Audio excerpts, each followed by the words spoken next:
Hello friends, अस्सलाम वालेकुम and welcome to reality TV. दोस्तों, कोई भी इंसान पैदाइशी मुजरिम नहीं होता। हालात और इर्द गिर्द का माहौल इंसान को मुजरिम बना देते हैं। इस वीडियो में मैं आपको कुछ ऐसे बच्चों के मुतालिक बताऊंगा जिन्होंने छोटी सी उम्र में ऐसे ख़तरनाक जुर्म किए कि दुनिया हैरान रह गई। सबसे पहले बात करते हैं ब्रेंडा एन स्पेंसर की। ये एक 16 साल की लड़की थी और इसका ताल्लुक अमरीकी रियासत कैलिफोर्निया के शहर सैन डिएगो से था। ब्रेंडा का घर एक स्कूल के सामने था। इस स्कूल का नाम क्लेवरलैंड एलिमेंट्री स्कूल था। दोस्तों, 29 जनवरी 1979 को इस लड़की ने अपने बाप की गन अलमारी से निकाली और अपने घर की खिड़की से सामने मौजूद स्कूल के बच्चों पर अंधाधुंध फायरिंग करना शुरू कर दी। ये बच्चे स्कूल का गेट खुलने का इंतज़ार कर रहे थे। इस फायरिंग में स्कूल का प्रिंसिपल और स्कूल का कस्टोडियन दोनों मारे गए, जबकि 8 बच्चे शदीद जख्मी हो गए। फायरिंग करने के बाद इस 16 साला लड़की ने खुद को घर में बंद कर लिया। पुलिस मौके पर पहुंच गई और इसको गिरफ्तार कर लिया गया। इससे फायरिंग करने की वजह पूछी गई तो इसने बताया कि इसको एक गाना आई डोंट लाइक मंडेज बेहद पसंद था और इसको अच्छा नहीं लगता था कि मंडे को स्कूल खुलता है और बच्चे पढ़ने जाते हैं। जाहिर सी बात है कि ये जहनी तौर पर बीमार थी। हालांकि इसकी उम्र 16 साल थी, लेकिन इसका ट्रायल एक एडल्ट की तरह किया गया। इसको उम्र कैद की सज़ा सुनाई गई और ये अभी भी कैलिफोर्निया के एक जेल में कैद है। अब बात करते हैं ग्रैहम यंग की, जो कि एक सीरियल किलर था। इसकी उम्र सिर्फ 14 साल थी और इसका ताल्लुक बरतानिया से था। दोस्तों, ये 1962 की बात है। ग्रैहम यंग को जहर से बेहद लगाव था और इस बात का इसकी फैमिली को भी नहीं पता था। ये कहीं से कम असर वाला जहर ले आता और इस जहर को टेस्ट करने के लिए अपनी फैमिली के लोगों के खाने में मिला दिया करता था, जिससे उनकी तबीयत ख़राब हो जाती थी। फिर यही काम ये अपने स्कूल के बच्चों के लंच बॉक्स के साथ भी करने लगा, लेकिन किसी के वहम गुमान में भी नहीं था कि ग्रैहम यंग ये काम कर रहा है। ग्रैहम तब तक पकड़ा नहीं गया जब तक इसने अपनी सौतेली माँ की चाय में काफ़ी स्ट्रॉन्ग जहर मिला दिया, जिससे उसकी मौत हो गई।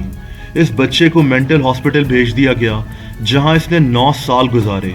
मेंटल हॉस्पिटल से चले जाने के बाद भी इसने अपना काम जारी रखा और इसने इस दौरान कई लोगों को जहर देने की कोशिश की, जिनमें से 2 लोगों की मौत हो गई। इसको जेल भेज दिया गया, जहां इसको कैदी टीकप प्रिजनर के नाम से बुलाते थे। इसकी मौत 1990 में जेल में ही हार्ट अटैक की वजह से हुई थी। इस पर कई डॉक्यूमेंट्रीज भी बन चुकी हैं। दोस्तों, अब जो किस्सा मैं आपको सुनाने जा रहा हूं, उसने पूरे बरतानिया को हिला कर रख दिया था। जॉन वेनेबल्स और रॉबर्ट थॉम्सन 2 बच्चे थे और इनका ताल्लुक बरतानिया के टाउन बूटल से था। इन दोनों की उम्र जुर्म करने के वक्त सिर्फ 10 साल थी। इनका केस बरतानिया की तारीख का सबसे चौंका देने वाला केस था। 12 फरवरी 1993 को ये दोनों लड़के, जो कि एक दूसरे के दोस्त थे, एक शॉपिंग मॉल में मौजूद थे। न्यू स्ट्रैंड शॉपिंग सेंटर नामी इस मॉल में एक और बच्चा, जिसकी उम्र सिर्फ 2 साल थी, अपनी माँ के साथ मौजूद था।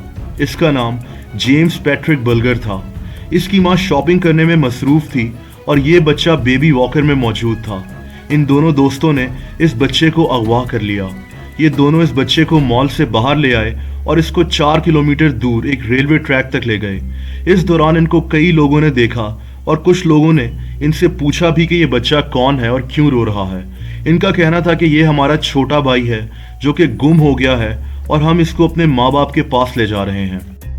इन दोनों बच्चों ने रेलवे ट्रैक के पास पहुंचकर इस बच्चे की आंखों में पेंट फेंक दिया। इस बच्चे को पत्थर मार मार के शदीद जख्मी किया और फिर एक भारी पत्थर से इसको कत्ल कर दिया। इन्होंने इसकी लाश उसी रेलवे ट्रैक के पास छोड़ दी। उधर इस बच्चे की मां शदीद परेशान थी और फौरन मॉल के सीसीटीवी कैमरास को चेक किया गया, जिसमें ये दोनों बच्चे नजर आ गए। उस वक्त ये भी पता चला कि ये दोनों बच्चे उस मॉल में चोरियां भी कर रहे थे, जिनमें चॉकलेट्स, डॉल, पेंट और कुछ बैटरीज शामिल थीं। इन दोनों बच्चों को गिरफ्तार कर लिया गया। पूरा बरतानिया हैरत और दुख में डूबा हुआ था कि सिर्फ 10 साल के बच्चे ऐसा कैसे कर सकते हैं। बरतानिया में लोग इतने गुस्से में थे कि इन दोनों बच्चों की फैमिलीज को पुलिस की हिफाजत में रखना पड़ा। इन बच्चों पर केस चला और इनको जेल भिजवा दिया गया। ये मॉडर्न बरतानवी तारीख के कम उम्र तरीन कैदी थे। 8 साल जेल में गुजारने के बाद इनको पेरोल पर छोड़ दिया गया और इस फैसले पर सख्त तनकीद हुई थी। अब बात करते हैं ब्रायन फ्रीमैन और डेविड फ्रीमैन की। दोस्तों, ये 2 भाई थे जिन्होंने अपनी फैमिली को कत्ल कर दिया था। ये 1995 की बात है। डेविड की उम्र 14 साल थी اور برائن کی عمر اس وقت صرف 15 سال تھی۔ ان کا تعلق امریکی ریاست پینسلوینیا سے تھا۔ یہ دونوں بھائی نیو نازی کلچر کو فالو کرتے تھے، یعنی یہ خود کو ہٹلر کی نازی پارٹی کا پیروکار کہتے تھے۔ انہوں نے اپنے بال شیو کروائے ہوئے تھے۔ یہ دونوں بھائی ہر وقت ہٹلر کی فوج کی طرح کی یونیفارم پہنتے تھے اور انہوں نے اپنے ماتھے پر نازی پارٹی کے ٹیٹوز بھی بنوائے ہوئے تھے۔ 16 فروری 1995 کی رات کو ان دونوں بد نصیب بھائیوں نے پہلے اپنے ماں باپ کو قتل کیا اور پھر اپنے 11 سالہ بھائی کو مار ڈالا۔ یہ کیس امریکہ میں کافی مشہور ہوا تھا۔ دونوں بھائی پکڑے گئے اور ان کو عمر قید کی سزا سنائی گئی، کیونکہ امریکہ کی کچھ ریاستوں میں سزائے موت نہیں دی جا سکتی۔ دونوں بھائی اس وقت بھی جیل میں بند ہیں۔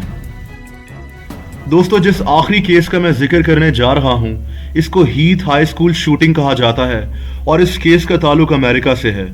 یہ اسکول امریکی ریاست کینٹکی میں تھا۔ اس اسکول کا ایک طالب علم 14 سالہ مائیکل کارنیل 1 دسمبر 1997 کو ایک چادر میں ایک رائفل لپیٹ کر لے آیا۔